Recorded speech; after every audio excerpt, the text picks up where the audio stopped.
Salut les apprentis sorciers, ici la sorcière à lunettes et bienvenue dans mon atelier. Si vous vous demandez pourquoi le décor derrière moi a changé, je vous conseille de jeter un œil à ma nouvelle série de vidéos, Dis les termes! L'émission qui décortique les codes des histoires. Mais je vous rassure, ma dessinatrice a décidé de continuer les redesigns. Donc c'est reparti pour une année d'exercice d'imagination. Et aujourd'hui, on va parler bande dessinée française, titres surexploités et calembours moisis en nous attaquant aux légendaires.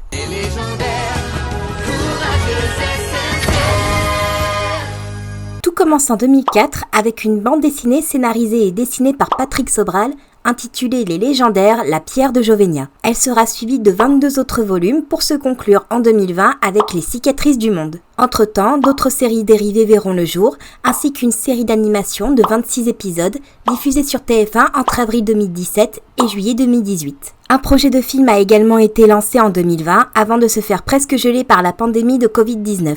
À l'heure où j'écris ces lignes, le film est prévu pour 2025 au mieux, et tout ce qu'on a comme visuel, c'est un trailer en animatique et des idées de chara-design un peu décevantes je trouve. J'espère malgré tout que le projet ira jusqu'au bout et donc que les personnages auront l'air moins chelous en 3D. Et du coup, ça parle de quoi les légendaires ? Eh bien ça parle d'Alizia, monde de Light Fantasy numéro 5502, constamment sous la menace de Darkel, sorcier maléfique numéro 4043. Mais les plans de conquête de ce dernier sont toujours contrecarrés par les légendaires, groupe de héros numéro 3172. On est d'accord que t'as pas réellement compté ? Non, c'est juste pour le délire. Ce groupe est composé de Griffanfer le Fury, Jadina la magicienne, Danaël le chevalier, Radia le bodybuilder et Shimi l'elfe. Eh oui, c'est moi.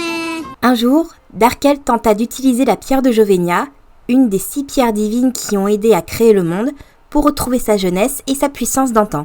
Mais les légendaires décidèrent de venir gâcher la fête en débarquant au dernier moment pour lui rétamer sa face. Dans la bagarre, la pierre de Jovenia tomba de son socle et se brisa en 1000 morceaux, libérant son énergie divine à travers toute la planète. Si Darkel s'est pris la majorité de l'ongle de choc dans le dos et a semble-t-il disparu, les populations furent touchées par la magie de la pierre et redevinrent tous des enfants sans exception, y compris les légendaires.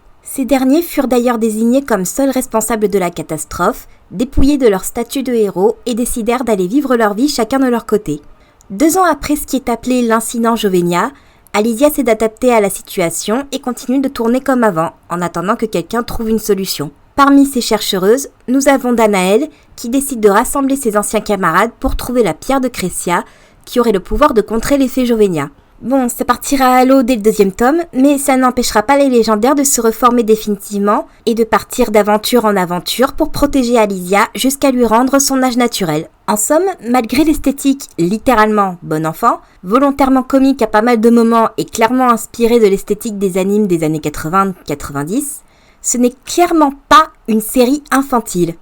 Les personnages ne sont des enfants que dans leur état physique. Dans leur tête, elles ont toujours l'expérience passée et la manière de réfléchir des adultes qui elles étaient avant l'incident Jovenia. Et je tiens à préciser que ça ne fonctionne que dans ce contexte très précis pour ces personnages fictifs très précis. Ça marche pas comme ça avec les enfants dans la vraie vie, malgré ce que certains gros porte-dieu dans de leurs grands-parents les néphilim peuvent paragouiner. Eh bah, ça tire à pas le réel. Mais c'est pas une insulte, Néphilim. C'est vrai, mais j'ai toujours voulu caser ce mot dans une phrase. Tout ça pour dire que, malgré le fait que les personnages aient une apparence enfantine, elles ont des préoccupations sérieuses et font face à des épreuves traumatisantes qui ne détonneraient pas dans une BD considérée comme plus sérieuse. Mais j'ai l'impression que personne n'a pensé à faire passer le mot à TF1, qui ciblait apparemment les 10-12 ans avec leur série. Quoiqu'elle ciblait peut-être encore même plus jeunes, vu qu'un épisode dans la cité des Jaguarians a été squeezé parce que le décor était jugé trop agressif avec des pyramides trop pointues. Quoi ? Et qu'elles ont décidé de modifier le look d'une antagoniste pour éviter toute ressemblance avec le papillon de Miraculous Ladybug. Est-ce que ce monde est sérieux ? Le pire c'est que je crois que oui, mais revenons à la série. De ce que j'ai compris, c'est une réalité alternative de l'après-Jovenia qui ne prend pas en compte ce qui se passe dans les tomes 9 à 19 qui étaient sortis à l'époque. Ça n'empêche pas l'existence de détails un peu chelous, genre Scroa adulte sans Shunday, Darkel en vie avec Ténébris à ses côtés mais sans Elisio, ou Griff qui a déjà son Katsai autour du cou. Ouais, la chronologie est vraiment bizarre dans cette série, mais pas plus bizarre que l'animation vraiment très amateur. Non mais sérieux, c'est quoi ce cel shading appliqué à la truelle ? Ou ces tronches figées ? Ou ces mouvements hyper saccadés ? Ou ces chorégraphies de combat indignes des pires nanars des années 2000 ? On va tenter de garder notre calme et passer directement au redesign du mois. Et aujourd'hui, la thématique sera Donjons et Dragons. Sœur, cousine et amie de rôliste, je ne me considère pas comme telle, mais c'est toujours fun de faire une campagne de temps en temps. Je vais donc attribuer une classe, c'est-à-dire un métier, de ce fameux jeu de rôle au légendaire. Et attention, ça va spoiler sévère la série principale et la série Origins. À nos marques, prêts, dessinons.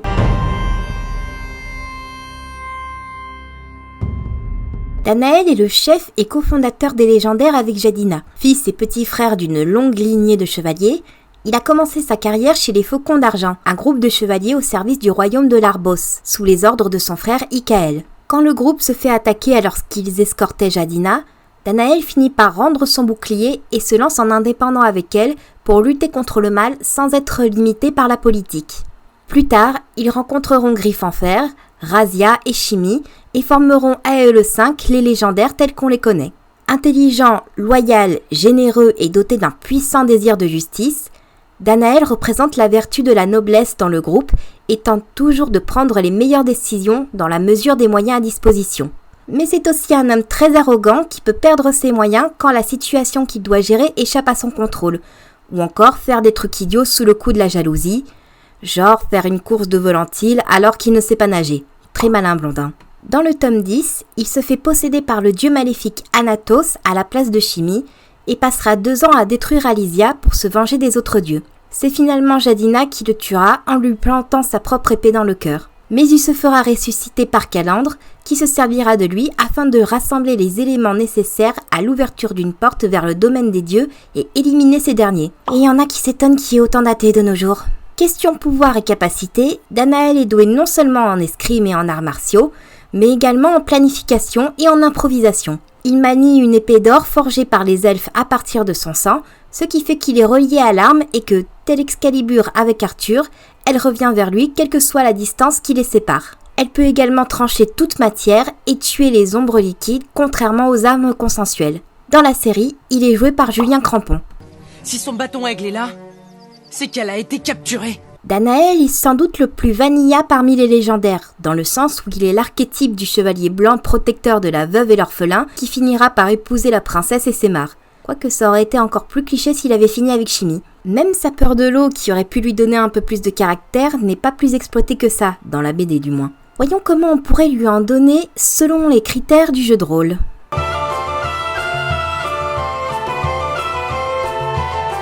Pour l'anecdote, Sobral a un jour partagé ses inspirations pour les looks de ses héros. Dans le cas de Danaël, il a été basé en partie sur le personnage de Dijan dans Final Fantasy IX et en partie sur Yoga du Cygne des Chevaliers du Zodiaque. Mais perso, je vois plus le deuxième que le premier. Pour le style général, je pense avoir été pas mal inspiré par la BD Le Donjon de Naalbuck, qui adapte la saga MP3 éponyme et dont la version animée se trouve dans un état quantique, à la fois en production et abandonné.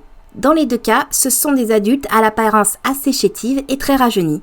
Au départ, j'avais dans l'idée de faire de lui un paladin, pour respecter son côté noble et vertueux chevalier en armure. Mais vu que la seule fois où Danaël a véritablement servi une divinité, ce fut sous contrôle mental pour tuer des centaines d'innocents, je pense que ce serait assez moyen dans le cadre que j'avais imaginé. En effet, j'avais dans l'idée de faire une campagne one-shot inspirée du premier diptyque de la série principale, à savoir les tomes La Pierre de Jovenia et Le Gardien. Sauf qu'on se contenterait de ces 2 tomes pour accomplir l'aventure et sauver le monde. En conséquence, Danaël aura une classe aussi basique que son personnage, la classe guerrier. Je dis basique dans le sens où, aux origines du jeu de rôle, il existe une sorte de triade d'archétypes de personnages qui ont permis la création d'autres archétypes plus spécialisés. Cette triade est composée du mage, ancêtre de toutes les classes qui utilisent une forme de magie quelconque, du voleur, ancêtre de toutes les classes qui attaquent rapidement et discrètement, et du famoso guerrier, ancêtre de toutes les classes qui combattent au grand jour et sans magie. Comme cette classe n'a pas de spécialité avant le niveau 3, elle est souvent conseillée aux rôlistes débutants pour les aider à bien prendre le fonctionnement du jeu en main. Danaël sera donc un guerrier dont l'alignement, grossièrement sa moralité, sera neutre bon. C'est-à-dire qu'il suivra les règles quand ça l'arrange, mais n'hésitera pas à les enfreindre pour faire ce qui est juste.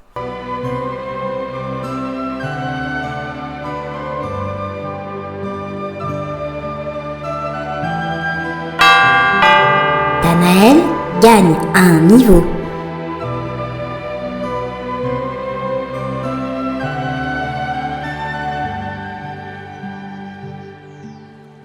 Jadina est la cofondatrice des Légendaires avec Danaël, mais avant cela, elle était l'héritière du trône d'Orchidia, descendante de la reine magicienne Jadilina et la fille de la reine Adéride, j'avais prévenu pour les jeux de mots foireux, et le roi Kinder.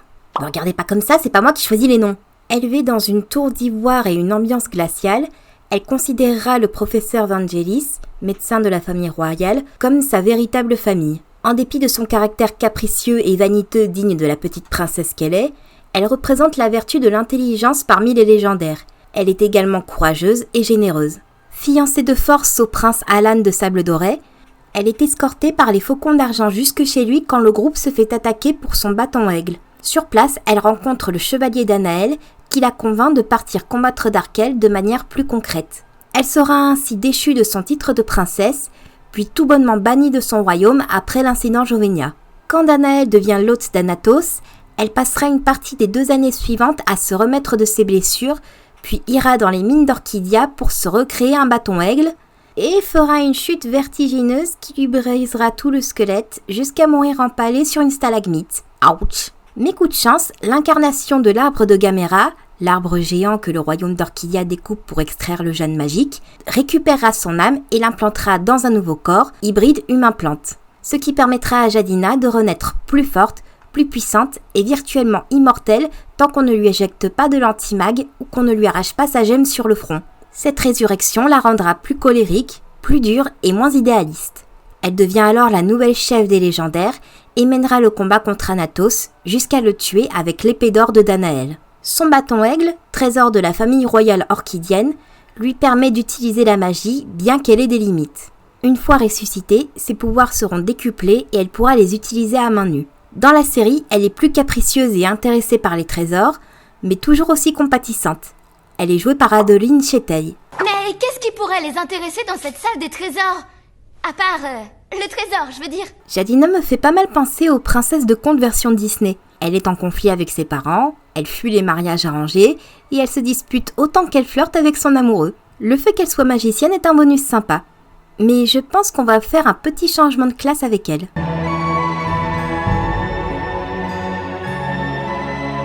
Sobral a déclaré s'être inspiré de Nadia et le secret de l'eau bleue pour le look de Jadina. Et là pour le coup, j'ai pas de mal à y croire. Histoire d'éviter de faire doublon avec sa version originale et sur les conseils d'un ami rôliste, j'ai décidé de faire d'elle une prêtresse. C'est une branche de la classe claire qui est elle-même une branche de la classe mage. La différence, c'est que les clercs dépendent d'une force divine quelconque, dont elles doivent respecter la doctrine pour obtenir, utiliser et conserver leur pouvoir. Elles tiennent généralement un rôle de soutien chargé de soigner et de renforcer leurs alliés au combat. Certains prêtres, dits de guerre, utilisent des armes bénies pour combattre aux côtés de leur groupe, un genre d'hybridation avec la classe guerrier. C'est un rôle souvent dénigré car moins prestigieux que les autres qui foncent dans le tas pour nettoyer la zone et récupérer les trésors. Les clercs permettent malgré tout de former un groupe équilibré pour peu qu'on ait également une mage plus orientée combat dans le tas. Elles sont également plus efficaces que les autres classes contre les démons, objets maudits et autres entités malfaisantes. Je croyais qu'on faisait pas de politique dans Redesign. C'est pas nous qui faisons de la politique, c'est notre dessinatrice, vice de procédure. Oh. Et ouais, ça passe devant un tribunal. Dans ma version JDR des Légendaires, Jadina serait donc une prêtresse de l'église de Misérie, le dieu de la miséricorde qui a été le dernier à quitter Alysia il y a des millénaires. Bon, il y a peut-être un dieu de la guérison ou quelque chose dans le panthéon alysien, mais Sobral ne l'a pas encore mentionné à l'heure où j'écris ces lignes, donc Misérie sera notre divinité bienveillante par défaut. Pour sa robe, je me suis inspirée de la tenue qu'elle porte dans son tome Origine, pendant l'épreuve du bâton aigle, à laquelle j'ai ajouté un voile pour que ça fasse plus religieuse. Ma version de Jadina sera donc d'alignement loyal bon, dévouée aux préceptes de son église et qui a souvent du mal à accepter qu'on peut faire de bonnes actions qui ne respectent ni les lois mortaines ni les doctrines religieuses.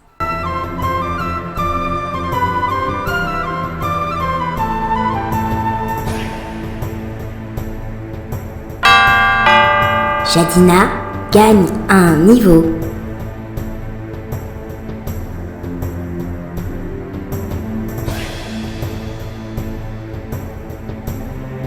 Griffe en fer, ou plus simplement Griffe, est un jaguarian qui représente la vertu du courage parmi les légendaires. Il est le comic relief impulsif de la bande, qui fait des blagues à tout va et parle souvent sans réfléchir. Son impulsivité est souvent contre-productive et il est du genre à se mettre rapidement en colère.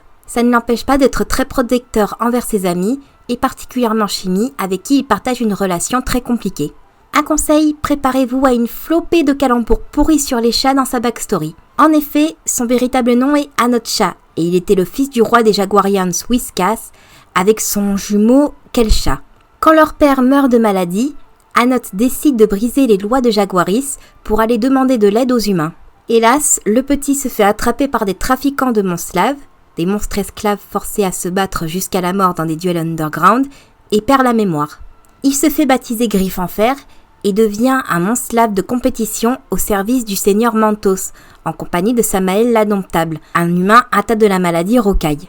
Quelques années après la mort de Samael, Griffe en Fer s'enfuira pour tenter de retrouver son peuple dans les montagnes de Lovina, sans jamais réussir pendant 2 ans. Après moult péripéties, il croisera la route de Danaël et Jadina, et acceptera de les rejoindre pour se venger de celle qui a tué Samael. Le temps passant, il deviendra le meilleur ami de Danaël et participera plus volontiers au combat pour la justice. Ce n'est qu'après l'incident Jovenia qu'il acceptera Griffe comme nouveau nom définitif. Comme la majorité des Jaguarians, il souffre de Shakunia, une maladie qui fait qu'elles deviennent des bêtes assoiffées de sang en présence les uns des autres. Le seul remède est un talisman nommé Katsai. Comment ça, c'est pas évident que Sobral est un enfant des années 80, que tous les bébés Jaguarians portent autour du cou et qui elles se font greffer au front à l'âge adulte pour être immunisés à vie. Celui que Griffe obtient au cours du cycle d'Anatos est particulier, car il lui permet de démultiplier sa force par 10 pendant quelques minutes par intervalle de 24 heures, en plus de l'immuniser au Shakunia. En combat, ses atouts principaux sont ses griffes, ses crocs, son agilité et ses anses plus affûtées que ceux des humains. Dans la série, il est joué par Henry David Cohen. C'est le grand poilu là avec qui tu traînais tout le temps avant de me rencontrer, c'est ça?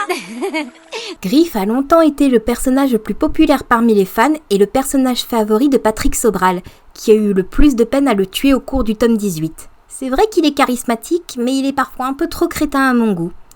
Voyons donc comment on peut le retravailler.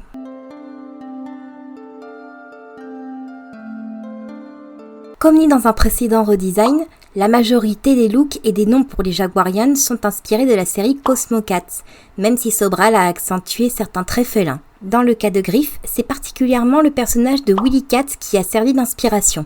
Il existe des hommes félins dans Donjons et Dragons, les Tabaxi, qui sont plus proches des animaux que des humains sur l'échelle de l'anthropomorphisation. Mais comme j'ai envie qu'on reconnaisse encore Griffe, je pense accentuer l'aspect humanoïde de son apparence. Je vais simplement agrandir ses oreilles, qu'elle ressemble un peu moins à des oreilles humaines un peu pointues, et lui donner 4 doigts. Pour sa classe, vu que son style de combat originel comporte beaucoup d'acrobatie, j'ai décidé d'en faire un moine.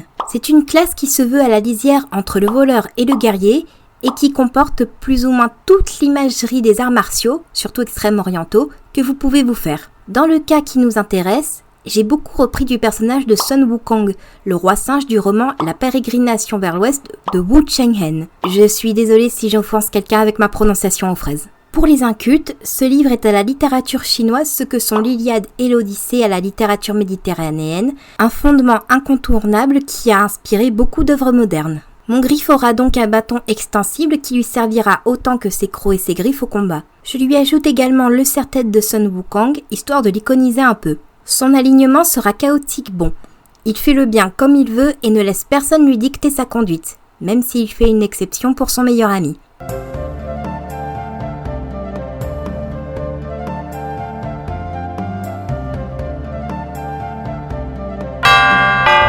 Griffe gagne un niveau.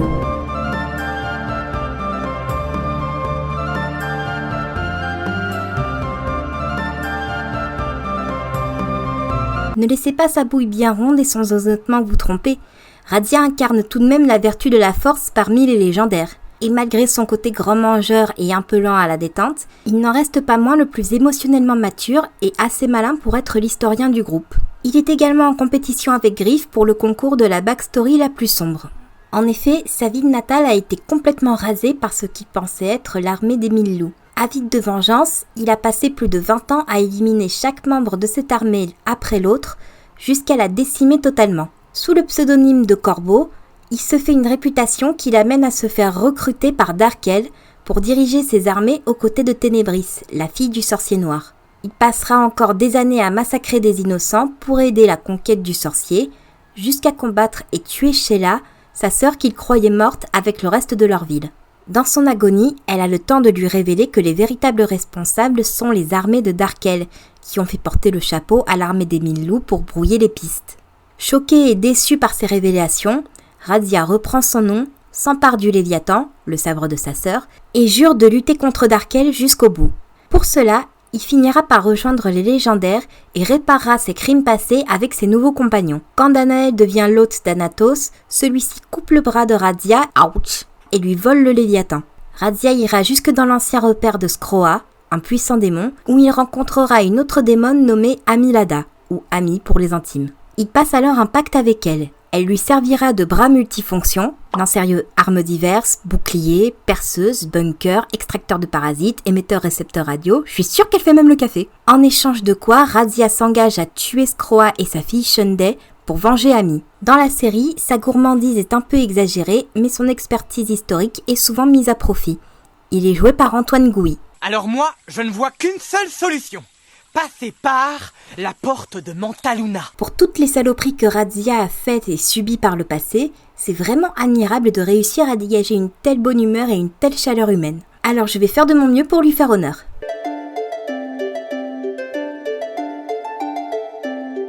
L'inspiration pour l'apparence de Razzia vient du personnage d'Alfred, ou Tochiro Oyama en VO, de la série Albator. Pour qu'il reste le grand gaillard du groupe, je vais le transformer en barbare. Et avant qu'on ne me balance tous les clichés imaginables, je rappelle que le principe de cette classe, c'est d'être en opposition avec les gens civilisés. La philosophie derrière cet archétype, plus explicité dans les livres Conan le Barbare, c'est qu'en se rassemblant pour former une société aussi large que complexe, l'être civilisé a perdu le réflexe de lutter pour sa propre survie. Le barbare, en refusant la civilisation au-delà d'un clan ou d'une tribu, conserve ce réflexe et se doit de rester fort pour son autopréservation. C'est rarement au-delà de l'interprétation pour des histoires, mais c'est sûrement la plus proche application du concept de retour à l'état de nature de Rousseau qu'on puisse avoir. Mais ce concept est rarement poussé à son plein potentiel, vu qu'on s'en sert surtout comme archétype de personnage bourrin qui n'a que 3 neurones mal connectés dans la caboche. Dans le cas qui nous intéresse, Razzia est avant tout pensée pour être une bonne patte en dépit de son passé noir foncé. Donc même si j'ai opté pour en faire un barbare, je pense garder ce caractère au moins dans son apparence. Il sera certes moins rondouillard, mais ce sera pas non plus une armoire à glace comprimée. J'espère avoir réussi ne serait-ce qu'à conserver un peu de sa bonhomie originelle, désolée si j'y suis pas arrivée. Pour terminer sur son alignement, je pense le mettre en autre bon, comme Danaël. Razzia suit un certain code de l'honneur, mais fera tout ce qu'il faut pour protéger ses proches.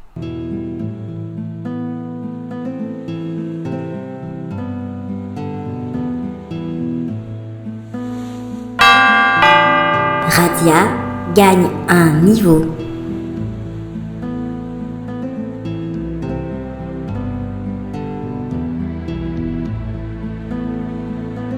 Dans l'univers des légendaires, les elfes habitent majoritairement dans un monde parallèle à Alysia dénommé Astria, touché aussi par l'effet Jovenia. Et on ne peut passer d'un monde à l'autre que grâce à des clés elfiques qui ouvrent des passages, d'abord de nuit, puis tout le temps. Shimi a donc grandi loin des affaires humaines sous les disputes régulières entre ses parents. Alors qu'elle jouait avec les animaux de la forêt près de chez elle, elle fut attaquée par des elfes noirs braconniers qu'elle tua inconsciemment grâce à une décharge instinctive de magie élémentaire. Pour la former et lui offrir l'asile politique le temps que sa mère ne règle l'histoire des meurtres accidentels, Shimi fut envoyée à l'Arbores Elementa, où les elfes dotés de magie élémentaire apprennent à maîtriser leur pouvoir et concourent pour acquérir le titre d'elfe élémentaire. L'elfe qui obtient ce titre est alors marqué par les esprits des éléments et s'engage à protéger Astria. Au départ, Shimi devait seulement servir de rivale pour motiver Solaris, la prétendante actuelle au titre. Mais suite à des péripéties et des complots dans tous les sens, Solaris fut assassinée et Shimi fut consacrée elfe élémentaire après avoir mis son assassin derrière les barreaux. Sauf que, sans qu'elle ne le sache, le dieu maléfique Anatos était parmi les esprits élémentaires et elle a accepté de recevoir sa marque avec la puissance qu'il lui promettait. Quelque temps plus tard, Shimi fut capturée par Darkel et torturée pour révéler les secrets de sa magie unique à son peuple. Griff, Danaël et Jadina l'ont sauvée et c'est sans doute à partir de là qu'elle a décidé de rejoindre le groupe, malgré les remontrances de sa mère qui lui reproche d'avoir abandonné leur peuple. Au cours du cycle d'Anatos, ce dernier décide de revenir dans le monde des vivants pour prendre possession du corps de Shimi. mais les circonstances l'amèneront plutôt à posséder Danaël. Il en profitera d'ailleurs pour crever les yeux de Shimi d'un coup d'épée, ouch, la rendant complètement aveugle. Elle se procurera des broches enchantées qui lui permettront alors de distinguer les auras autour d'elle. En tant qu'elfe élémentaire, Shimi peut les contrôler en les touchant et même fusionner avec, même si le faire lui coûte énormément de force et peut aller jusqu'à la tuer. Si elle ne pouvait utiliser que l'eau et la terre dans les premiers tomes, elle apprendra à utiliser les 4 éléments pour combattre Anatos. Comme toute bonne tsundere qui se respecte, plus Shimi tient à une personne, plus elle se montre agressive avec cette personne, dont Jadina, avec qui elle partage de nombreuses joutes verbales et ou physiques. Ce qui est un peu dommage pour celle qui est censée représenter la vertu de la pureté parmi les légendaires. Dans la série, son amour des animaux est beaucoup plus prononcé et utilisé. Elle est jouée par Anaïs Delva. Profites-en pour leur demander de te faire couler un bon bain chaud. Shimi compile vraiment tout ce que j'aime ou presque dans un personnage. C'est une elfe doublée d'une tsundere, triplée d'une maîtresse des éléments, quadruplée d'une amie des animaux. Si seulement elle utilisait des potions. Mais enfin, ça m'empêchera pas de m'amuser avec elle.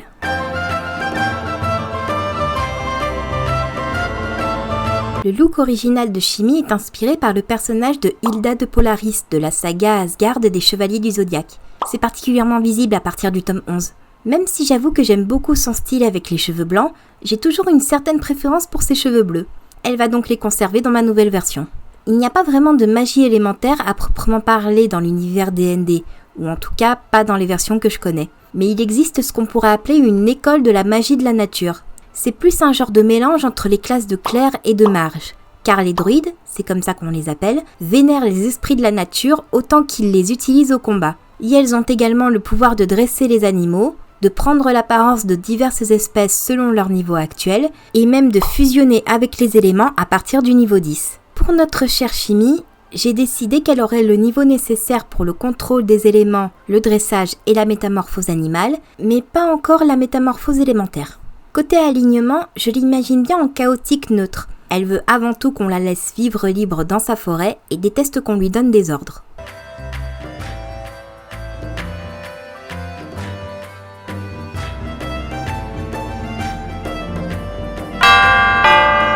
Shimi gagne un niveau.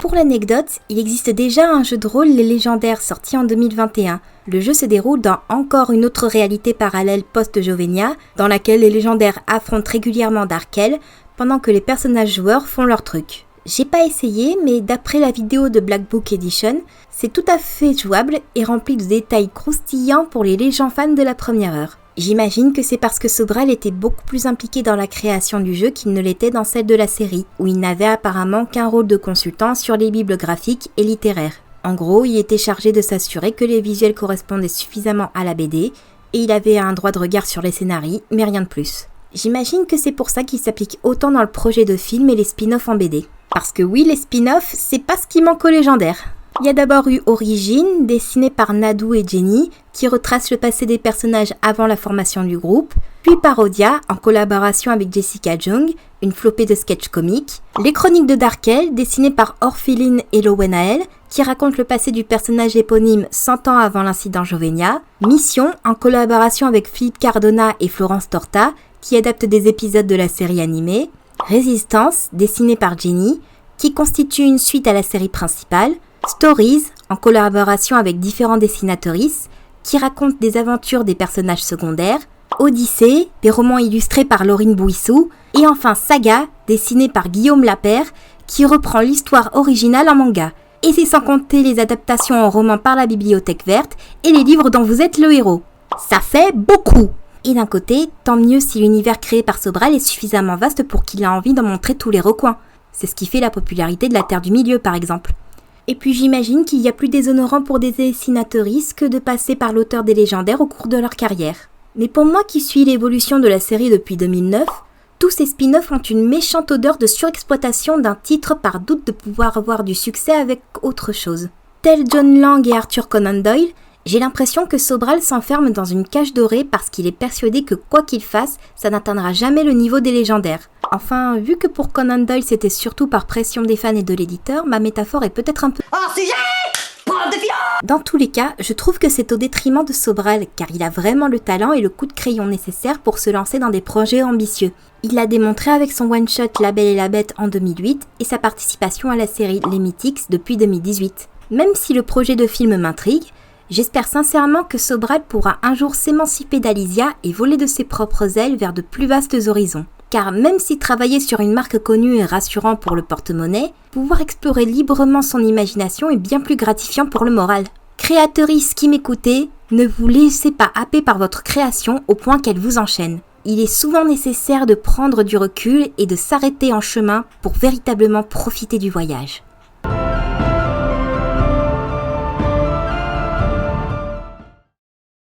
Cette vidéo est à présent terminée, j'espère qu'elle vous aura plu. Si c'est le cas, n'hésitez pas à liker, partager ou à suggérer des idées de personnages à redesigner dans les commentaires. Pensez aussi à vous abonner à ma chaîne et mes réseaux sociaux pour ne rien rater des prochaines vidéos. Je vous laisse rejoindre la sortie de l'atelier et rappelez-vous d'éviter de déranger le dragon en partant.